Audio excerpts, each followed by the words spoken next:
श्री सद्गुरुदेव की जय। सोम सदा ही उद्धरे, दाता जाय नरक। सुन सुन साखी कबीर की, तू मत जाऊं सरक। एक राजा बड़ा कंजूस था और धनवान था।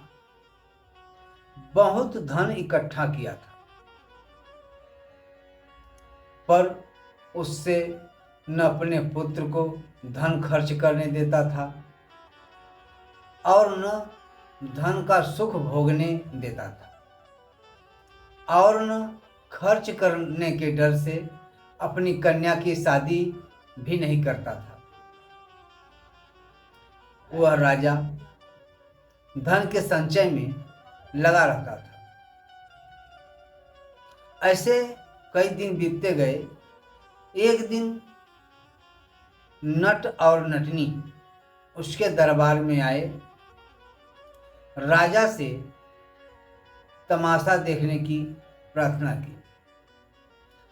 राजा ने कहा, अच्छा कोई दिन देखा जाएगा। नटनी और नट बार बार याद दिलाते रहे और राजा बार बार टालता रहा। अंत में नट और नटनी वजीर यानी मंत्री से कहा, अगर राजा साहब तमाशा न देखें तो हम चले जाएं।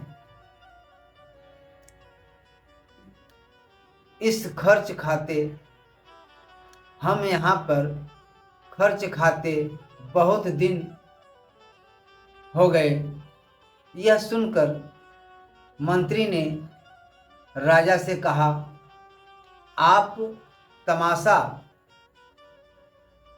देख लीजिए, हम लोग चंदा करके नट को कुछ दे देंगे। अगर तमाशा न देखे तो बड़ी बदनामी होगी। ऐसा मंत्री ने राजा को कहा। राजा इस बात पर राजी हो गया और तमाशे वाले ने तमाशा शुरू किया। तमाशा होते होते जब 2 घड़ी रात रह गई और राजा ने कुछ इनाम नहीं दिया, तब नटनी ने नट से कहा, रात घड़ी भर रह गई, थाके पिंजर आए। कह नटनी सुनो मालदेव, मधुरा ताल बजावे।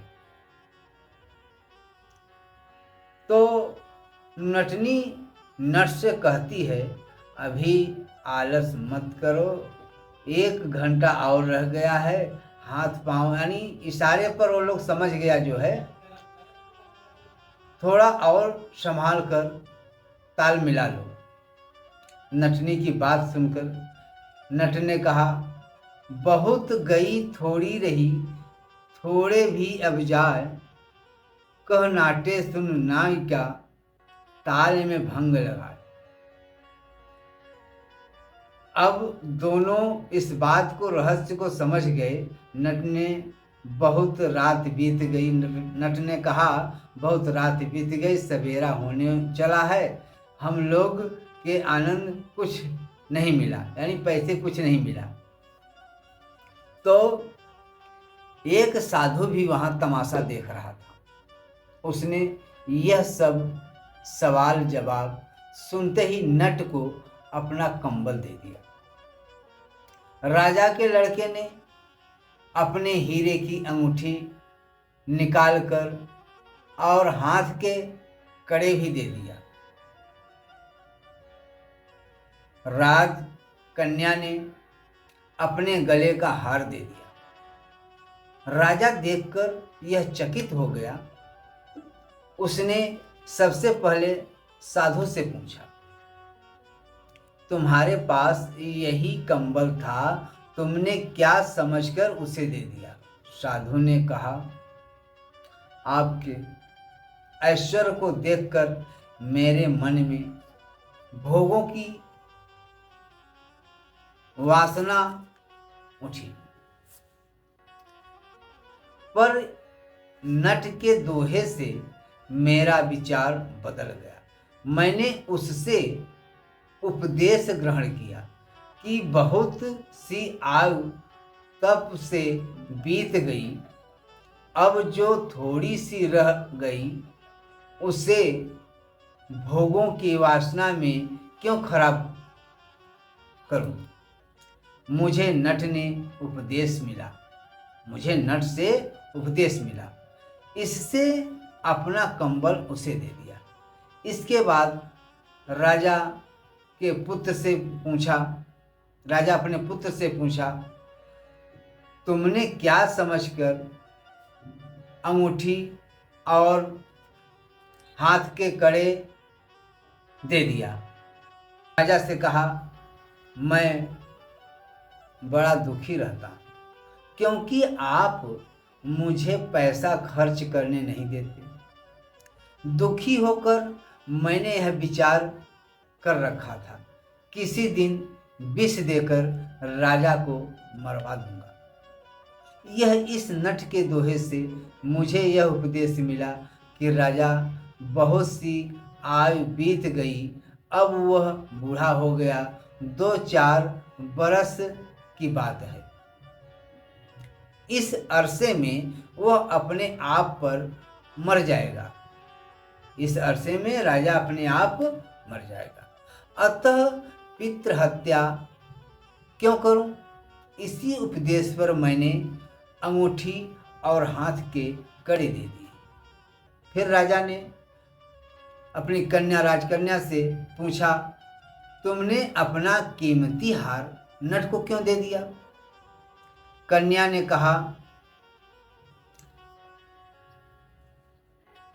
ने कहा, मेरी शादी योग्य हो गई हूँ। आप खर्च के भय से मेरी शादी नहीं करते हैं। कामदेव बड़ा बलवान है, इसलिए मेरा विचार मंत्री के लड़के के साथ निकल जाने की तैयारी।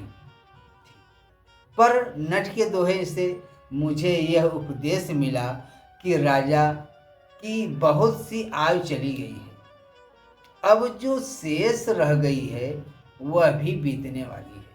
थोड़ी दिनों के लिए मैं पिता के नाम में क्यों बट्टे लगाऊं? यह अनमोल दोहे से नट के दोहे से मिला। उसी से मैंने अपना बहुमूल्य हार उसे दे दिया।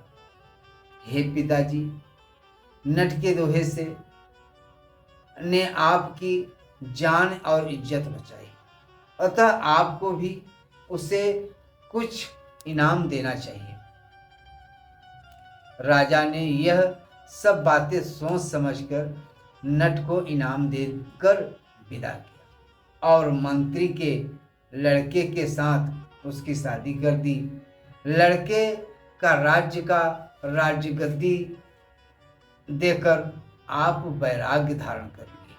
यानी राजा ने अपने लड़के को राजगद्दी देकर के यानी घर गृहस्थ छोड़ करके वैराग्य धारण कर लिया और अपनी शेष आयु आत्म विचार में लगा दी। इसी तरह सभी संसारियों को अपनी शेष आयु सुकर्म और ब्रह्म विचार में करना चाहिए। मैं विचार में लगाकर जन्म मरण से पीछा छुड़ाना चाहिए और सुख शांति का लाभ लेना चाहिए। मानुष जीवन दुर्लभ है, मिले न बारंबार, तरवर से पत्ता गिरे बहु न टूटे।